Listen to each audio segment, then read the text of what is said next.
All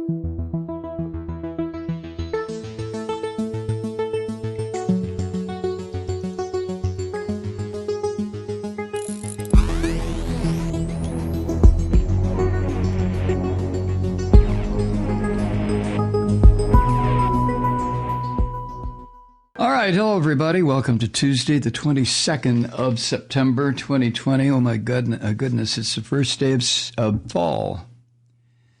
The fall equinox. Here we are. Boy, summer just ripped by. Did y'all have fun? I'm being a cynical bastard. First minute of the podcast, and already he started, right?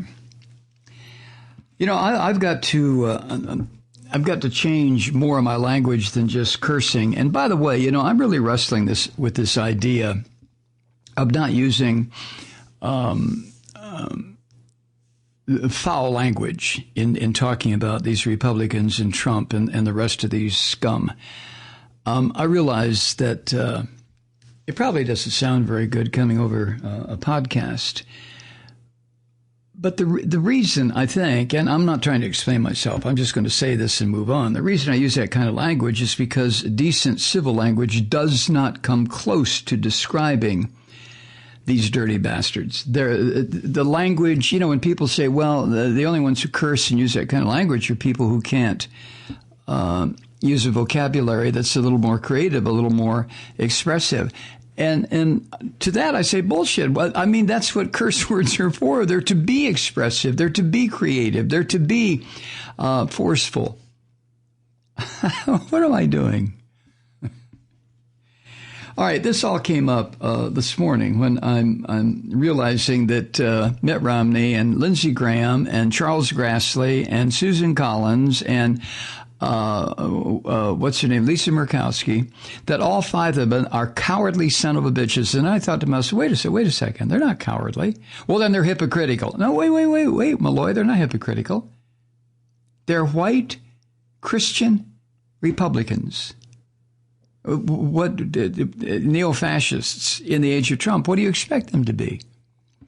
So just like my use of gutter language, I use it to express the rage and the anger that I'm feeling. And saying, if I sit behind this microphone and say, gosh darn it, I am really upset today because, well, you know what? The intellectual chaos brought about by Donald Trump. What? I mean, how many people would listen to that kind of a podcast? Now, I'm not going to go back on my promise to try to clean up my language, but where it concerns the use of curse words. By the same token, I think I should stop using words like hypocritical in describing Republicans. That's like saying, a skunk has a foul odor. Well, that's the nature of a skunk. I mean, that's not necessarily a descriptive term. It may be a defining term, but it's not a descriptive term. Same thing with Republicans. There is not a Republican office holder in the United States who is not a hypocrite. Therefore, to use it as a means of showing their duplicity or their cowardice is ridiculous on my part. It's just ridiculous. They are what they are. And here in the age of Trump, every one of these people, every single Republican office holder is a liar, a coward, and a hypocrite. But those are defining terms of them. I can't use them as descriptive terms. They have to be defining. So what brought all that up? Well, Senator Lindsey Graham and what's his name? The other one, the other cowardly bastard, Mitt Romney. What? You know, they look like adult men, don't they? They look like adult, grown-up men, both of them. And together they have as much spine as a goddamn earthworm. It's unbelievable to me, but that's where I live. If you remember, I don't want to get too far into this, but when Graham joined that Republican blockade of Obama's Supreme Court nominee in 2016, remember that? Graham went out of his way to say that his position, that a confirmation to the court should never be allowed in an election year. He presented that as a principled, apolitical stance, and it was one that he was taking that would be utterly permanent. This is what he said. Quote, "I want you to use my words against me." And then he swore that he would hold the same stance, even if that meant defying a Republican president the chance to confirm his chosen nominee during an election year. But Ruth Bader Ginsburg's body hadn't even begun to cool before some of these Republican swine like Mitch McConnell and Lindsey Graham just could not wait to jump up and declare that they were going to continue to fellate Donald Trump, no matter what. Jesus God. And then today, or yesterday, Graham wrote to Democrats on the Judiciary panel, the panel that he heads. He wrote, "I am certain if the shoe were on the other foot, you would do the same." Oh, my God. And then we have Mitt Romney, who everybody had been watching real close. Is he going to do it this time? Is he going to do it this time? He voted for one article of impeachment. Is he going to do it this way? Is he...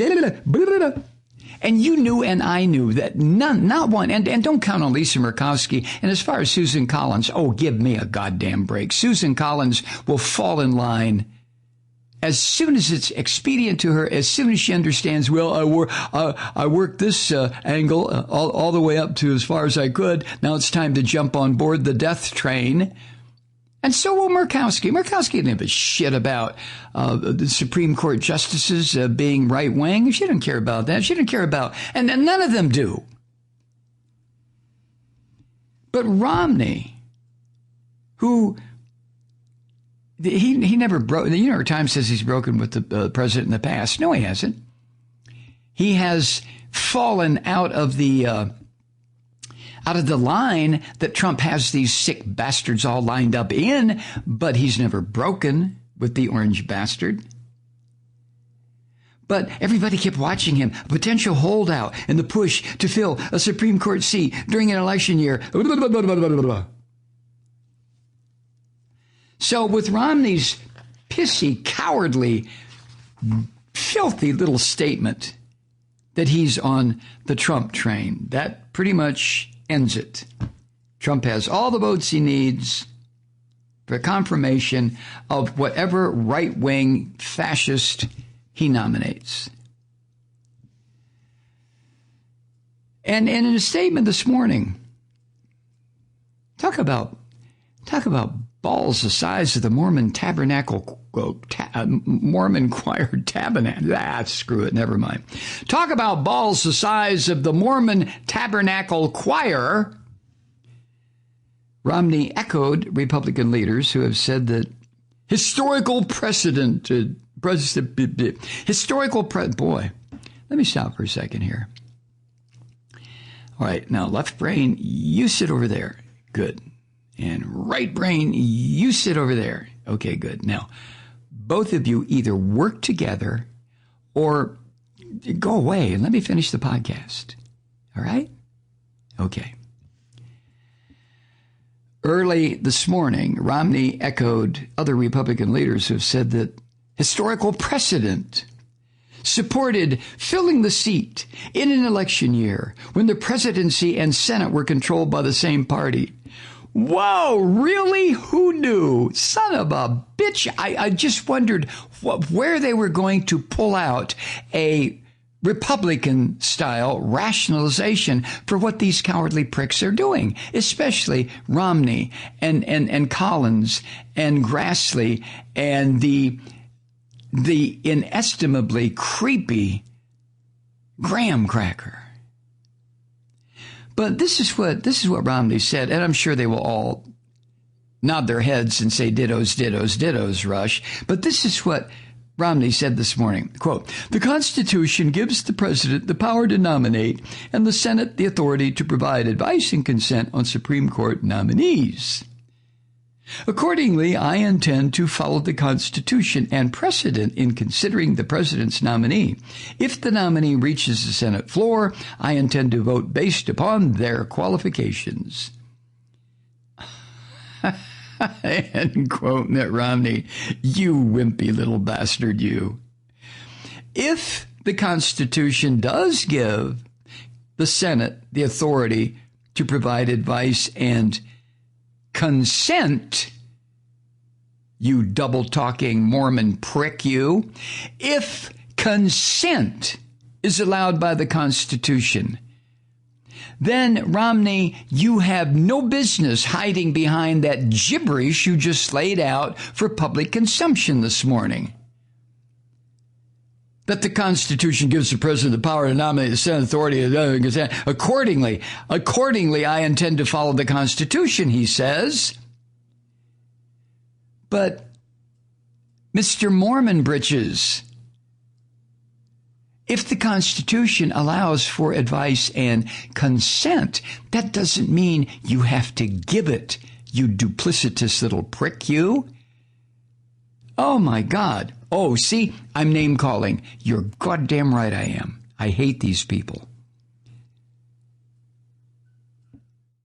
Hi, Truth Seekers. Mike Malloy here. As you know, we've switched formats and are now broadcast exclusively on the Progressive Voices Network. So that means you get fewer program interruptions, no corporate commercials, and lots of profanity. But our format change also means some of our radio listeners no longer hear the program. It's been a while since I mentioned our podcasts, so you may have forgotten that there is a way to listen to this program anytime you need a good dose of screaming. Visit MikeMalloy.com and subscribe to our podcasts. You have your choice. You can listen to the ranting with the audio podcast or listen and watch me lose control with a video podcast subscription. As a podcast subscriber, you can download the program to your mobile device and take me with you wherever you go. And if you have a friend who needs a dose of truth,